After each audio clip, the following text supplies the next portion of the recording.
नमस्कार, आदाब, सत श्री अकाल। मैं हूं आपके साथ फैज आब्दी और आप देख रहे हैं टुडे प्रेस में।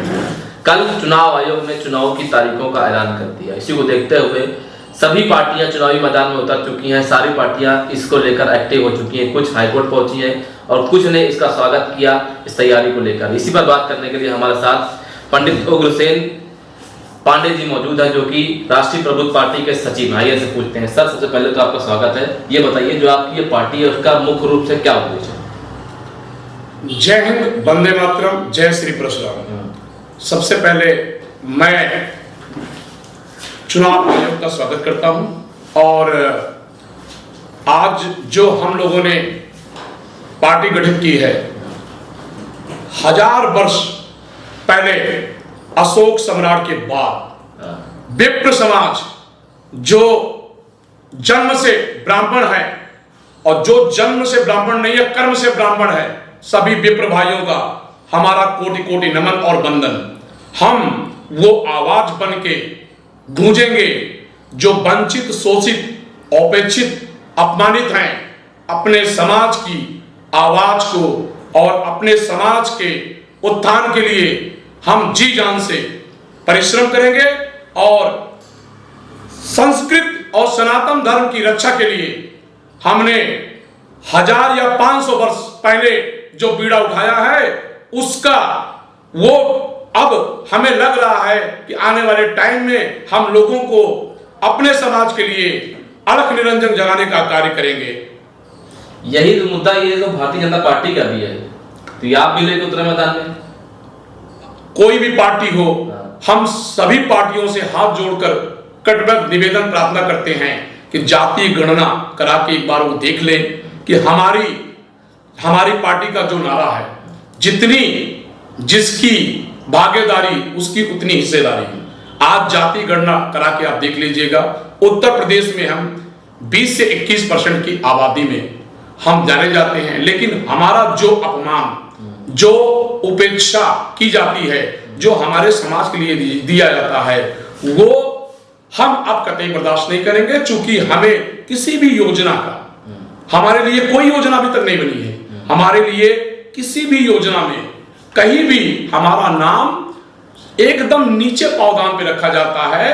और जब हम सभी वर्गों के लिए 16 संस्कार करवाते हैं, पूजा, हवन, सामग्री सब कुछ करवाते हैं, बदले में हम सबका जन कल्याण की भावना रखते हैं। बदले में हम उनसे सिर्फ यह अपेक्षित करते हैं कि हमारा समाज या हमारे बच्चे या हमारा परिवार भी मान सम्मान के साथ जी सके।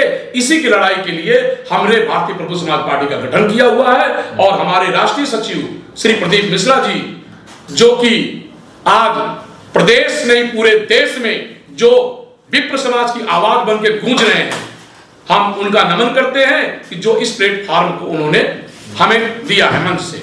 अभी आपने कहा कि जिसकी जितनी हिस्सेदारी उतनी उसकी भागीदारी, तो कौन कौन से समाज हैं इसमें, किसकी कितनी हिस्सेदारी है? देखिए, हम शोषित, वंचित, अपेक्षित सारे जो भी हमारे भाई, सब ये हमारे भाई हैं। हम जो जन्म से ब्राह्मण नहीं है, कर्म से ब्राह्मण हैं, हम सबके लिए लड़ाई लड़ रहे हैं। हम ये जानते हैं कि हमें ग्रंथ, गदा, गांडीव सभी कुछ साथ चलाना आता है और हम संस्कृत और सनातन धर्म, जो आज बड़ी बड़ी पार्टियां दुहाई दे रही हैं कि हम संस्कृत और सनातन धर्म, वो इतिहास उठा के देख लें, उनको वहां मिल जाएगा कि 16वीं शताब्दी में वही एक ब्राह्मण था जो पृथ्वी और सूर्य के बीच की दूरी बता दिया था। आज वैज्ञानिक दशमलव का अंतर नहीं बता पा रहे हैं। आज जो अखंड भारत की नींव रखा था महान पंडित ज्ञानी चाणक्य जी ने, हम उसके वंशज हैं और आने वाले टाइम में हम विश्व गुरु की नींव रखेंगे और देश नहीं, प्रदेश और देश दोनों को विश्व गुरु के पावदान पे अग्रसर करने में हमारी अहम भूमिका होगी और हमारी पार्टी की। कितनी सीटों पर इस बार चुनावी मैदान में उतरेंगे आप और किस तरीके से चुनाव, जिस तरीके से रैलियों पर बैन लगा रखा है, तो किस तरीके से चुनावी मैदान में जाएंगे और किस तरीके से पब्लिक तक अपनी बात कैसे पहुंचाएंगे आप? सबसे पहले तो हम चुनाव आयोग का स्वागत करते हैं। उनके जो भी गाइडलाइंस है उनका हम पूर्णतया पालन करेंगे और हम आने वाले टाइम में हमारे उत्तर प्रदेश में 6 करोड़ प्लस हमारी आबादी है, 4 करोड़ प्लस हमारे वोटर हैं और हम अकॉर्डिंग टू चुनाव आयोग, अकॉर्डिंग टू भारतीय संविधान के तहत उनके गाइडलाइंस का पालन करते हुए हम अपनी रैली करेंगे, वर्चुअल रैली करेंगे। जो भी नियम रेगुलेशंस हैं हम अपनी राष्ट्रीय अध्यक्ष और महासचिव के साथ बैठ के, अपनी कोर कमेटी के साथ बैठ के आगे का प्लान तय करेंगे। और 287 सीटों पे ब्राह्मण बाहुल्य है और हम ये अपने राष्ट्रीय अध्यक्ष और महासचिव से रिक्वेस्ट करेंगे कि शीघ्र ही हमारे उत्तर प्रदेश में जो बाहुल्य सीटें हैं उस पे हम अपने कैंडिडेट को उतारें और देश और प्रदेश में जो ब्राह्मणों का तिरस्कार हो रहा है, जो ब्राह्मणों का शोषण हो रहा है, उसको खत्म करें। जो 50% गरीबी रेखा के नीचे हम यापन कर रहे हैं उसका परसेंटेज काट के हम 10% तक आए। अच्छा, एक आखिरी सवाल आपसे। 2017 के बाद भारतीय जनता पार्टी ने नारा दिया हिंदू जो है वो खतरे में है, क्या सच में खतरे में हिंदू? देखिए, हिंदू को खतरे में कहने वाले और जो कहीं से बैठ के बोलते हैं कि आपके बाबा और वो नहीं रहेंगे तो क्या कर लोगे, उनको हमारा एक मैसेज है। हमने 5000 वर्ष पहले एक चाणक्य ने अखंड भारत की नींव रखा था, तो हमारे पास 21% उत्तर प्रदेश में चाणक्य हैं। हम जिस दिन अपने आप में आ जाएंगे तो अखंड भारत की नींव रखेंगे और बेरोजगारी और रोजगार और विकास की एक नई गाथा लिख देंगे। हम आने वाले टाइम में हम अलग निरंजन का काम करेंगे अपने समाज में, चाहे शिक्षा हो चाहे स्वास्थ्य हो। तो किसी पार्टी का गठबंधन होगा कि ऐसे अकेले चुनावी मैदान में? देखिए, ये अधिकार मैं उत्तर प्रदेश में सचिव लेवल पे हूं, ये अधिकार हमारे राष्ट्रीय अध्यक्ष श्री प्रदीप सरकार मिश्रा जी का है।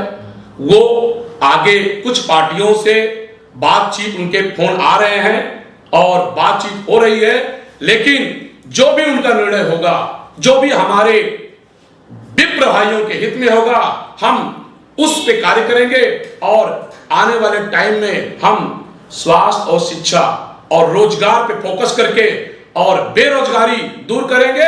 और जो ये डाटा WHO शो कर रहा है कि गरीबी रेखा 50% के नीचे है पूरे देश में, उसको उखाड़ फेंकेंगे, उसको हम दहाई के अंक के नीचे लाके पटकेंगे। चलिए, तो आपने सुना कि ये क्या कह रहे हैं, इसी मुद्दे पर लेकर चुनावी मैदान में। हमारा ये वीडियो देखने के लिए आपका बहुत बहुत धन्यवाद। अगर आप हमारा ये वीडियो YouTube पर देख रहे हैं तो हमारे चैनल को सब्सक्राइब करें और अगर Facebook पर देख रहे हैं तो हमारे पेज को जरूर। जय हिंद।